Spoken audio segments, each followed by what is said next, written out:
বন্ধুরা, এখন অনেকটাই সকাল। তো দেখো পূর্ব দিকে আমার কিচেনটা রয়েছে, তো কতটা আলো আসছে কাচের জানলাটা দিয়ে। তো মানে কি বলবো আর, এইদিকে আমি সকাল সকাল উঠে কাজ বাজ করে নিয়েছি, মানে ঝাড়ঝাঁটা বাসি কাপড় চেঞ্জ করে দেখো কিচেনে চলে এসেছি। তো এই যে কয়েকটা বাসন ছিল ঝুড়িতে, সেটা নামিয়ে দেবো। আর তোমরা দেখতে পেলে বেসিনে অনেক বাসন রয়েছে, সেইগুলো ধুয়ে আবার রাখবো। তো এইগুলো সব যেখানে যেটা থাকে বাসনপত্র সেইগুলো রেখে দিচ্ছি। তো এই হচ্ছে কাজবাজ স্টার্ট হয়ে গেল সকাল থেকে উঠে, একদম রাত পর্যন্ত চলতেই থাকবে। তো যাই হোক বন্ধুরা, তোমরা বলো তোমরা সবাই কেমন আছো? আশা করছি সবাই অনেক ভালো আছো, যে যেখান থেকে আমার ভিডিও দেখছো সকলে সুস্থ আছো।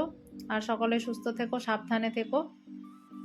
তারপরে এইদিকে দেখতে পাচ্ছ যে একটুখানি আমি ছাতুর শরবত করে নিচ্ছি গরমের মধ্যে। আর কি খাবো, তো ছাতুর শরবতটাই বেস্ট লাগে গরমে। আর এইটা আয়ুষকে দেবো, এটা চিনি দিয়েছিলাম বড় গ্লাসটায়, আর ওই ছোটো গ্লাসটায় আমি নেব লবণ দিয়ে, অল্প একটু লবণ দিয়ে খেয়ে নেবো। দেখো গুলিয়ে নিচ্ছি। তারপর এখন আয়ুষকে পড়তে বসাবো।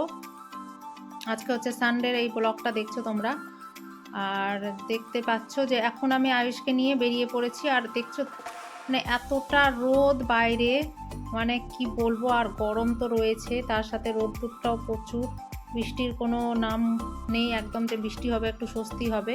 আর এইদিকে দেখতে পাচ্ছ আয়ুষকে ঢুকিয়ে দিলাম স্যারের বাড়িতে। আর কন্টিনিউ করিনি দুপুর থেকে ব্লগটা। হালকা পাতলার আলু সেদ্ধ, ডাল, ডিমের অমলেট এগুলো রান্না করেছিলাম আজকে। আর দেখো সন্ধ্যাবেলার দিকে আমি একটু চিকেন নিতে এসেছিলাম, তো সেটা নিয়ে এসেছি এই 500 মতো চিকেন। আর সাথে করব রুটি, এই হবে আজকে রাতের ডিনারে। আর আমি এখন আয়ুষকে পড়তে বসিয়ে দিয়েছি। আয়ুষকে দুধ বিস্কুট দিয়ে আমি গেছিলাম নিচে চিকেনটা আনতে, আর আয়ুষ খেয়ে নিয়েছে। এখন আয়ুষকে পড়তে বসিয়ে দিয়েছি, আয়ুষ পড়ছে। আর এইদিকে আমি করে নিচ্ছি গ্রিন টি খাবো বলে। সন্ধ্যাবেলার দিকে একটু গ্রিন টি খাই আমি কখনো কখনো। তো এটা করে নিয়ে এবারে সব জোগাড়জান্তি করে একদম চলে এসেছি। তাড়াতাড়ি করে রান্নাটা করব কালকে, মানে আজকে সানডে, তো কালকে আয়ুষের মানডেতে স্কুল। তাই তাড়াতাড়ি করে খাওয়া দাওয়া সেরে আবার শুয়ে পড়তে হবে।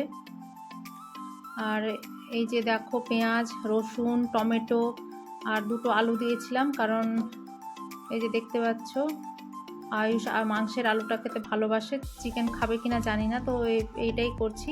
তো আজকে মশলা করে নিই, সব কিছু তেলের মধ্যে দিয়ে ভেজে নিচ্ছি। আর এইগুলো গ্রেট করে দিচ্ছি, কয়েকটা রসুন আর আদা গ্রেট করে দিয়েছিলাম এইভাবে, বিনা মানে মশলা গ্রাইন্ডে করিনি, এইখানেই করে ঘষে দিয়ে দিচ্ছি আর কি গ্রেটারে।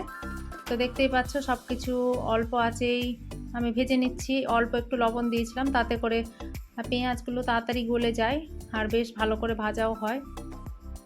আর অল্প একটু চিনি দিলেও বেশ কালারটা ভালো আসে, কিন্তু আমি চিনি দিইনি, তা আমি লবণটা দিয়েছিলাম। তো দেখতেই পাচ্ছ এইদিকে সব কিছু ঠিকঠাক করে ভেজে নিচ্ছি। আর আমি মাংসটা এখনও ধুইনি, ধুবো। তো এই হবে মাংস আর রুটি আজকের ডিনারে সানডের। অনেক দিন পরেই মাংসটা আমরা মানে আনা হয়েছে আজকে ঘরে, অনেক দিন পরে খাবো গরমের মধ্যে। আর মানে এত রিচ খাওয়ার, তো আজকে একটু খেতেও ইচ্ছে করছিল, তাই ভাবলাম যে আর কি করব, সেরকম সবজি টবজি ছিল না ফ্রিজে, তাই ভাবলাম যে চিকেনটাই নিয়ে আসি, সেটাই খাবো। তো এইদিকে দেখো চিকেনটা ভালো করে আমি ওয়াশ করে নিয়েছি। এবার এখানে গুঁড়ো মশলার মধ্যে দিয়েছিলাম জিরে গুঁড়ো আর একটু ধনে গুঁড়ো, আর শুকনো লঙ্কার গুঁড়ো টুড়ো কিছু দেই নাই। আর দিয়েছি যে হলুদ গুঁড়ো। এই যে দেখতে পাচ্ছ সম্পূর্ণ ভাজা হয়ে গেছে। এবার চিকেনগুলো সব দিয়ে আবারও অল্প আছে কিছুক্ষণ ভাজবো। তো এই যে দেখতে পাচ্ছ চিকেনটাও দিয়ে দিলাম। আর এবারে এটা নাড়িয়ে চাড়িয়ে জল টল দিয়ে কষিয়ে ঢেকে দেবো, তারপরে রুটিটা করতে যাব। আর এদিকে আমি রুটির জন্য আটাটাও মেখে রেখেছি। আটাটা আমি একটু আগেই, যখনই রুটি করি না কেন, আটাটা একটু জলে ডলিয়ে রেখে দিই, কারণ অত মানে মাখা চাকা করি না। আর মেখে রেখে দিলে কিছুক্ষণ বাদে একটুখানি হালকা করে মাখিয়ে নিলে বেশ ভালো সফট হয়ে যায় আটাটা, অত পরিশ্রম লাগে না মাখতে। আর জানি না কেন আটা মাখা খুব একটা পরিশ্রম বলতে পারো, মানে মানে শরীরে একটু আশক্তি লাগে যে আটা মাখতে। আর কখনো কখনো হয় না যে মনে হয় যে রুটি কমে গেছে, আবারও মানে রুটি করি সেটা হয় না, মানে নিজের জন্য, অন্য কারোর জন্য না। মানে নিজে হয়তো রুটি মানে পরে থেকেই সব বাড়িতেই যে আগে বড়রা মানে ছেলে মানুষগুলো খেলো তারপরে মেয়েরা খায়। তো কখনো কখনো হয় না যে রুটি হয়তো কমে গেল, তো নিজের জন্য আর যে আটা মেখে রুটি করব সেটা আর কখনোই কোনোদিনই করি না, ইচ্ছেও হয় না সত্যি কথা বলতে। তো যাই হোক, এটা আমার হয়, তোমাদের হয় কিনা তোমরা কমেন্টস বক্সে জানিও। তো যাই হোক, তোমরা কে কোথা থেকে আমার ভিডিও দেখছো, যদি ভিডিওটার কোনো অংশ ভালো লেগে থাকে প্লিজ একটা লাইক করে দিও, আর চ্যানেলে নতুন থাকলে সাবস্ক্রাইব করো। আর যারা ফেসবুক পেজ থেকে দেখছো তারা প্লিজ পেজটাকেও ফলো করে পাশে থেকো, সাথে থেকো।